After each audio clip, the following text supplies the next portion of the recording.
What was the thing that made you question your beliefs? What was the major challenge you had to face after accepting Islam? If you had a chance to speak to all the non-Muslims in the world, what would you like to say to them? I want to climb to the rooftops and I want to shout it to everyone. And I felt like my chest was going to explode. My heart was going to burst. She put her arms around me and she said, "I'm so sorry for what we did to you when you converted to Islam. I could have done it differently. I could have, been better." I can't tell you.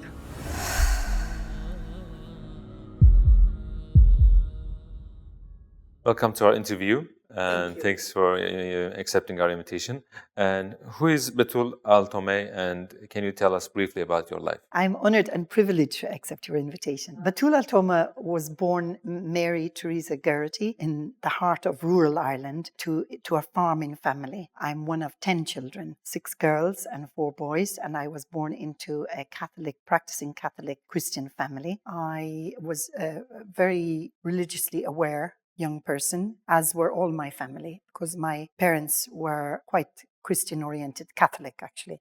So we attended church and we, prayed at home together and so on and so forth. But like all families, as we grew up and as we became more boisterous and obstreperous, we refused to enter into religious activity and so on. But I kept going to Mass and kept going to religious ceremonies and so on. And then I was sent to boarding school when I was about 12 years old. And at boarding school, I began to question things and consider more about the theological aspects of Christianity and Catholicism. And then I spent the next 5 years just asking questions and being generally disruptive in the religious studies class. What was the thing that made you question your beliefs? I think ideally it was the person of Christ. And, obviously, from a Catholic perspective, we believed in the Trinity and the fact that Jesus, Isa, alayhi salam, was the Son of God or God incarnate. And so that was just a step too far for me. I couldn't quite work it out in my head. I couldn't quite resolve it in my thoughts. And so, that was one very big stumbling block for me. But just questioning, the reasons why, the purpose of it all, and why I was continuing with it. I mean, obviously, in church, it's very spiritual. It's very quiet. The focus is on God and so on. So that aspect of it was very comforting and I liked it quite a lot. But it still didn't stop the questions and the doubts and the desire to try to find some kind of way forward. When I began to look at other faiths, I wasn't really looking at other faiths in order to convert to another faith. I was looking at other faiths to try to convince myself of my own faith. So what attracted you to Islam? So I met some Muslims in Ireland. In Ireland at that time, in the late 70s, we had very few foreign people came to Ireland. Ireland was a very insular country at that time. And so when you met foreign people, it was actually quite a surprise. And it was nice to be able to talk to people from outside of Ireland itself and hear about their lifestyle and so on and so forth. So it was kind of intriguing, So I met these Malaysian Muslims. They had come to Dublin to study at the Royal College of Surgeons and other educational institutions like Trinity College and UCD and those universities and stuff. So I met them purely on a social basis, just enjoying food and sharing food and sitting talking and playing badminton and, other things. And then I created a kind of a really good relationship with them. And we used to interact socially quite a lot. And I noticed that there was something about them that was quite different from everybody else. Was it at the time of your quest, finding? Yeah, it was, it was part and parcel of the whole journey for me. So then I began to go into their places of residence and sitting and chatting and talking. And I began to notice quite a lot in terms of the differences of their approach to life, their respect for each other, their respect for their parents, their focus on their studies, their sense of responsibility, and so on and so forth. And then I started asking them, what is it? What is this that sort of actually helps you to focus on what it is you're doing, how you behave, everything to do with your lifestyle, your social interactions, and so on. And they started talking to me about Islam. So you became interested and started your own research about Islam. Yeah, I mean, I became interested. I'm not sure that I was still ready to take on another faith. I was still sort of trying to... Assalamu alaikum, brothers and sisters. We realize that 80% of our audience, including this video, are not subscribed to our channel. As you know, we are a non-profit organization and advertisements are disabled on our videos. Towards Eternity is not just a YouTube channel, but also a madrasa. Here we try to educate ourselves and the youth Islamically. So the only reason we are asking for this is to spread the truth. It may seem like a small act, but inshallah, it will help us reach millions of people. Now let's click the like and the subscribe buttons and let's together walk towards eternity. I'm not sure that I was still ready to take on another faith. I was still sort of trying to grapple with my own religious upbringing and my beliefs as were given to me by my parents and so on. And, you know, when you come from a family who are very close, very united, my parents were... I have never met people like my parents. They were the best Muslims I know, but they weren't even Muslim. They were so dedicated to us as children. They were... I'm getting emotional now. They were such wonderful parents. They were so thoughtful, and they had a great sense of integrity and humility, and they were trusted and respected in my community. And they really were wonderful people.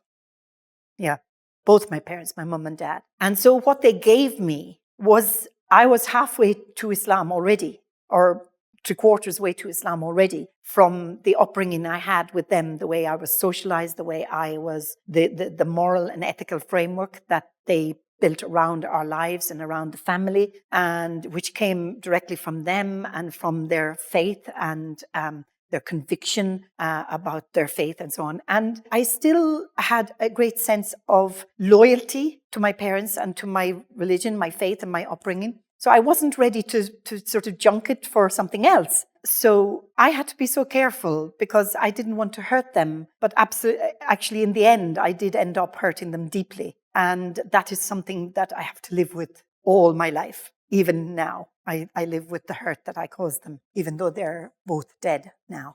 I can't say that I ever really brought the subject up with my parents in the sense that I discussed Islam with them, but I did try to discuss religion with them. And I had a feeling that they knew there was something going on, but I couldn't come out right and say it because I knew that they would be so devastated and they would be so hurt. And obviously, you know, because they lived on a farm and we all lived on a farm, we lived a very sheltered kind of life. So they didn't know anything about Islam. I mean, I didn't know anything about Islam until I met those Muslims. I had no idea it existed. You know, we were all kind of living in this cocoon of tranquility and safety and so on. But so I continued to learn about Islam and discuss it. And, you know, I started going to the mosque and I started going to the study circle or the classes there.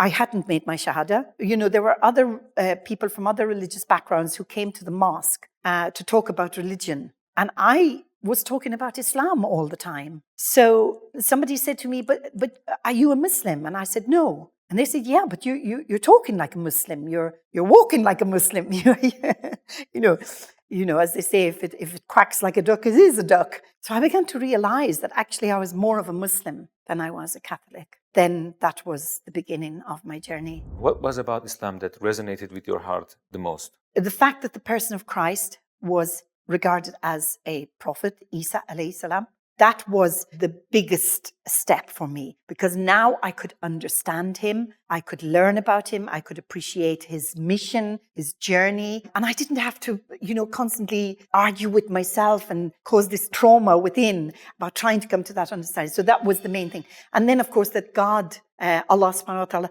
was separate from that. You know, I could focus my whole spiritual being on love of God and learning about God and understanding God and the creation and his stewardship over us and his continuous blessings and rejuvenation of life after death and so on and so forth. And I could appreciate, understand, and respect Isa alayhi salam as his servant and messenger. Can you tell us about your final steps into Islam? It was very smooth, really. I mean, I didn't convert to Islam for maybe about 3 years because I wanted to be very sure of what I was doing. And of course, before you make your conversion to Islam, you really spend every night and day discussing, reading books, talking to people, having debates about things. And actually, a lot of that is good, but sometimes you hear some real rubbish from people, So there were lots of things. So there were good conversations and there were conversations that were probably better had not been had. And then eventually, because people regarded me as a Muslim, I was fasting, I was praying, I was everything, but I just needed to do that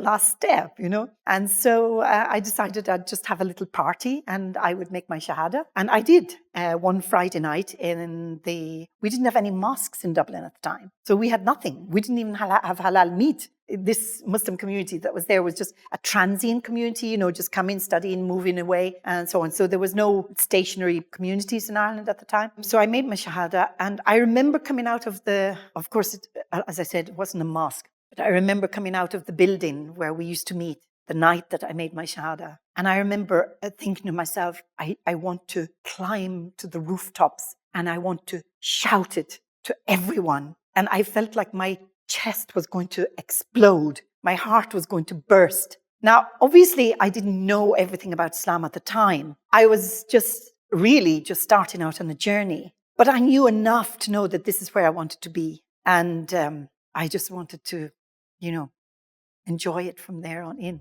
So the major question now comes to mind. How did your parents react? Oh, dear. So, not well.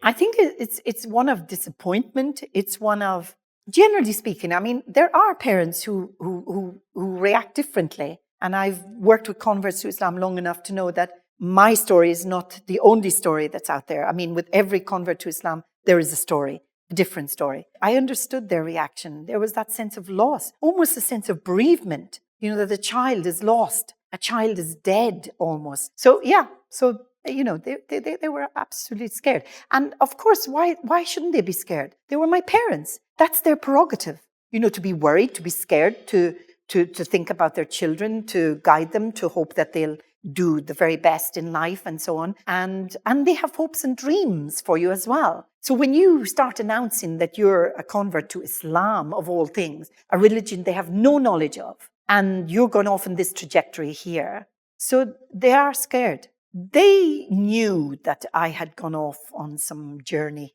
that they were not very happy about, or they didn't understand, or they were finding difficulty to appreciate. Yeah. When did they finally find out about this? Probably when I got married. I got married about 3 years after I converted to Islam. My husband was Iraqi. Allah yarhamu. He passed away 6 years ago. So we were married and we had 4 children, 1 boy, 3 girls. And they're wonderful children, really. I mean, they were a joy to bring up. They were so lovely. And I enjoyed so much being a mother. I feel such a sense of a kind of accomplishment, but also, because a huge blessing from Allah that gave them to me in the first place and that helped me to raise them in the second place. Of course, my parents loved my children. And you see, sometimes this is the problem with us as converts to Islam. Our parents have a real difficulty accepting Islam from us because it's too close to the bone. But when the grandchildren come, they're a generation apart. And so they will love them and they will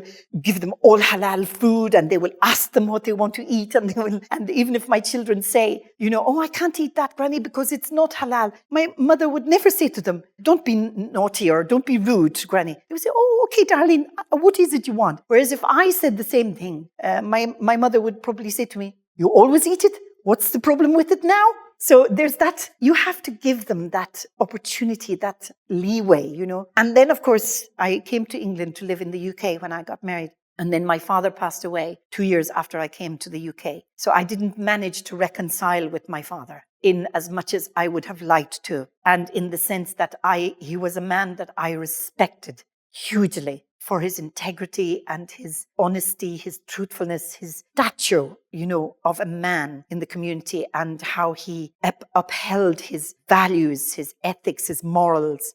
So I really felt so sad that I didn't get the opportunity to reconcile with him. But I often dreamed about him after he passed away. And I dreamed about him sitting reading the Quran with my husband. And at one time after I'd had my son, I had lost some babies in the early stage of their gestation. And then I was expecting another baby, and I was really scared that I might lose it again. And I had a big dream from my father. And I dreamt that he came and he put his hand on my shoulder.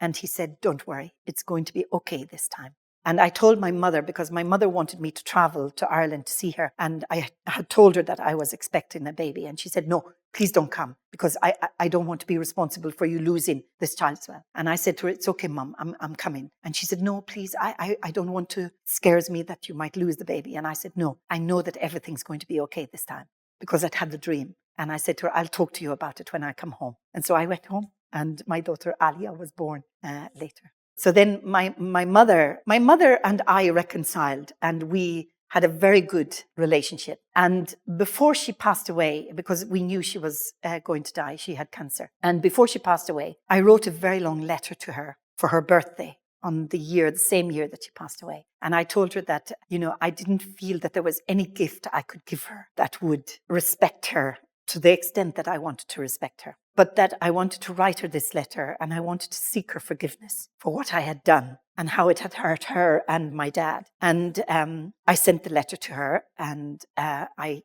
sought her forgiveness and everything like that. And she was so forgiving. And she said to me, "You don't even have to ask for forgiveness. You are my child and I love you, really." And then before she passed away, just a few days before she passed away, I was with her in her room, and she was lying in the bed, and I laid next to her. And even though she was really ill and she'd lost a lot of weight and she was very frail, she put her arms around me and she said, "I'm so sorry for what we did to you when you converted to Islam." And I said, "Mum, I could have done it differently. I could have been better." But she said, "I'm so sorry. And, I do, apologize for what we did to you." And she said, "I'm so proud of you for who you are and for your children and how you're bringing them up and everything."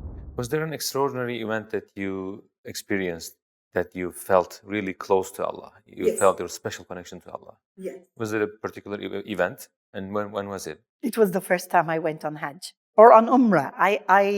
I went on my first Umrah in 1995, and then I went in 97 and 99, and I took converts to Islam with me. And it was like finding home. This was my home. Now, my parents were gone. Well, my parents were still alive. My mum was still alive in 95, 97, 99. And then I went on Hajj in the year 2000. Every time I went on Hajj, I took about 25 converts to Islam. And the first time that I went on Hajj, somebody said to me, "Why are you going? Why are you going on Hajj?" And I said, "I'm going because I'm taking some converts to Islam with me." And I didn't think about it beyond that, because I was organizing it and I was very busy with making sure everything was okay. And then my mum passed away just before I went on Hajj. And I never realized how important it was to me until then. And I felt like I was an orphan. I felt like I had nobody left on this earth to care for me like my parents had cared for me. I felt like I had nobody left on this earth actually even to pray for me. And that was a very sobering thought. And I performed the Hajj. And the Hajj that became one of organization and planning and everything became a Hajj of need and necessity. It was a kind of a journey for me of empathy and trying to bring comfort to my heart because of the loss of my mom. And I've gone on Hajj every year since then. And what impressed you the most about our Prophet ﷺ? Oh my God, really? I can't tell you. Really, subhanAllah. I love him so much. I can't tell you how much. Really, I look forward every time we would go on Hajj to go into the Rauda, to go into his grave, to greeting him, to taking everybody else's greeting with me. SubhanAllah, what is there to say? I mean, he really is the greatest of beings and the noblest of beings, blessed, most blessed of beings, the Habib Allah, Rasulullah, sallallahu alayhi wasallam. I mean, what can I say? We don't hear enough stories about the Prophet sallallahu alaihi wasallam, and the little stories like he did and he said, and like the woman who used to sweep the mosque, and then suddenly she was gone. And he said, "Oh, where's this woman?" And they said, "Oh, Rasulullah, she passed away." And he said, "What?" He said, "No one told me she passed away. Why didn't someone tell me?" And he said, "Oh, but she was just the one who swept the mosque, and we didn't realize it." So he went to her grave and he stood and he prayed for her, and he said to her, "If I had known, I would have led your janazah, I would have led the salah, I would have walked with your burial, and I would have stood by while you were being buried." And then a few nights later, he had a dream about her, and he dreamt that she was in Jannat al-Firdaus and she was sweeping in Jannat al-Firdaus. And he went and he told the Sahaba, he said, Allah has been so pleased with her here on this earth that she was sweeping and looking after the masjid, that he has given her the same duty in Jannat al-Firdaus. If you had a chance to speak to all the non-Muslims in the world, what would you like to say to them? You're missing a trick. You're missing something so amazing. Just give it a go. Just come in. Welcome. Come as you are to Islam as it is. You don't need to do anything. If you are drinking alcohol, fine. Come in. Enjoy. Listen, sit, hear what it has to say. And then if you don't like, fine, go upon your way. But I know that if you come in and you hear and you open your heart and you listen, you may go, but you'll come back. You may go, but you won't go far. Yeah, you will come back, inshallah.